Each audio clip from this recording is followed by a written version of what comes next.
What's up guys, it's Bridget. Welcome back to my channel. Thank you so much for being here, and today's video is going to be a story time. We're not doing makeup related content today, but we are doing a story time because I find these really entertaining, and for a weirdo Wednesday that isn't true crime, I feel like we'll see how the story time goes. And today we're going to talk about the weirdest thing, the weirdest break-in you've ever heard. So without any further ado, let's jump into the video.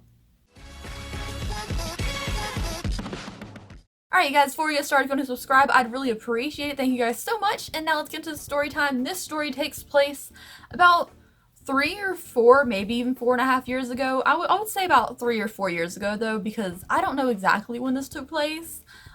We did not file a police report for this robbery break-in, but it's just the oddest thing you've ever heard. So, many of you know, me and Daniel did not have the conventional relationship and did not end up living together by any normal means. We were kind of forced together, and yeah, we were living together in a really crummy frog apartment. So you have like a base house, and then there's like a separate apartment that goes above someone else's garage. So there's like a separate entrance, and you can walk up and you have your little frog, which is like a 1-room apartment. The bathroom's so small you can just sit on the toilet and stick your head in the sink. The kitchen is so tight that you can't pull the counter out of the wall and like be in the kitchen at the same time. Like, it doesn't work. The freaking fridge door opened up to a wall. Like, we were living in a really tiny frog apartment, and we didn't have any money or anything. We were living together just on Daniel's paycheck alone at the time. I hadn't started working at the thrift store yet, so we were working on Daniel's paycheck alone, and we did not have much money. We did not have a vehicle or anything like that, so us being broken into was a shocker. Like, what do you think you're gonna get from us, honestly? Now, let's wind it back a little bit. The house that is beside us, like, there's a family in the house, and then we have the frog apartment. We don't have a car or anything, so we don't have to take up any room. The family that was in that house was a disaster. Like, it was a mess. Also, what was that accent? I don't even know. It was a disaster. They were always having the cops called on them. There was always something going on. Someone fighting, someone knocking on our door saying, "Have you seen this person?" Like, there was always some drama going on with this family. And, like, the kids were always in jail. They would come back and they would, like, skip school or something. I don't know. They were a disaster family. There was, like, 3 kids, 3 teenage kids, and 2 parents.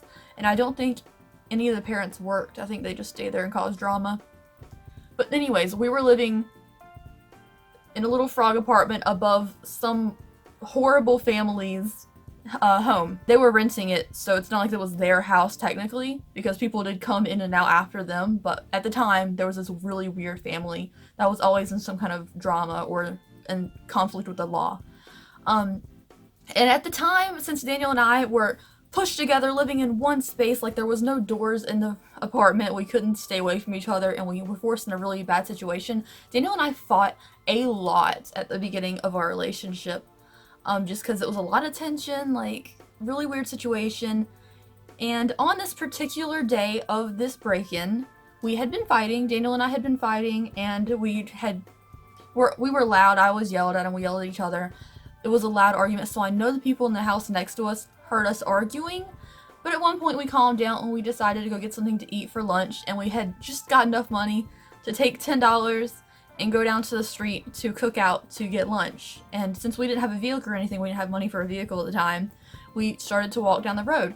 Now, I would say it about to take 6-7 minutes for us to go to cook out and get home. So give it about 12-15 minutes, we'd be back home when we left the house. What are the odds that within those, let's say, 15 minutes of us being gone, someone broke into our home? Apparently the odds of that are pretty high. So after we got home, we ate. Like, a couple hours later, because the food wasn't that filling, Daniel wanted a snack, and he realized that we had these hash browns in the freezer, and he wanted to go get his food. Just because it was really hard for us to go to the grocery store, so we know exactly what we had in the house, because going to the grocery store was an event, like calling a taxi, waiting half an hour for the taxi to get there, getting groceries, making sure you had things that you could carry really easily, that way you can put it in the back of the taxi, get home, take it out the taxi cab, and, like, it was a whole huge ordeal getting groceries without a vehicle.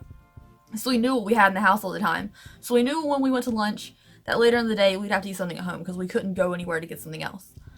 Daniel decided he wanted hash browns. They had been in the freezer for about a month. Put in the freezer, perfectly safe. Realized there's other things to eat. He just wanted hash browns. What's the issue with the hash browns? When we were gone, because they weren't there that morning. When we were gone for 15 minutes earlier that day, one of the kids who were back home from jail had broken into our apartment through the window on the second floor and stolen the hash browns out of the freezer. And that's all they took as far as we knew.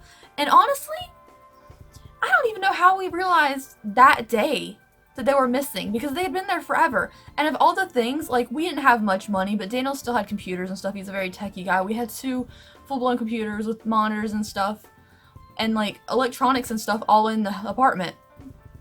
But someone decided to go in the freezer and steal the hash browns. Literally, what are the odds we noticed that day? So we noticed, like, what happened? You get home and you're like, the door was still locked. I know the door handle was kind of messed up and kind of broken, but the door was still locked. So Daniel decided, what is going on here? We didn't eat them. I don't even eat hash browns. So he goes downstairs to the house where the family's at beside us, and I don't know how he decided to ask them this, because I never would have gone out there and asked myself. He asked them, hey, have you seen anybody coming into our house? There's food missing out of our freezer. And the people next door were like, no, we haven't seen anybody. Meanwhile, Daniel looks in the back of, like, the room, like, you see someone at the front door, you can kind of see into the living room, and he sees this teenage girl eating the hash browns, and he's like, well, we were only gone for a couple minutes. I don't know who knew how long we were going to be gone, probably because we heard us yelling and arguing with each other, and, someone had broken into our house and stolen hash browns out of our freezer. And of course the parents turn around and she's like, oh, you stole that from them? How could you steal that from them? To the girl. And she was like acting like it was no big deal. She's like, just stole it. And you know what the parents' response was to this? Not like, other than the fact that they were like, oh, how could you steal from them kind of thing? They were like, oh, Daniel, we're so sorry. We thought she had stolen them from Food Lion. I'm sorry, what? They thought she had stolen them from the grocery store.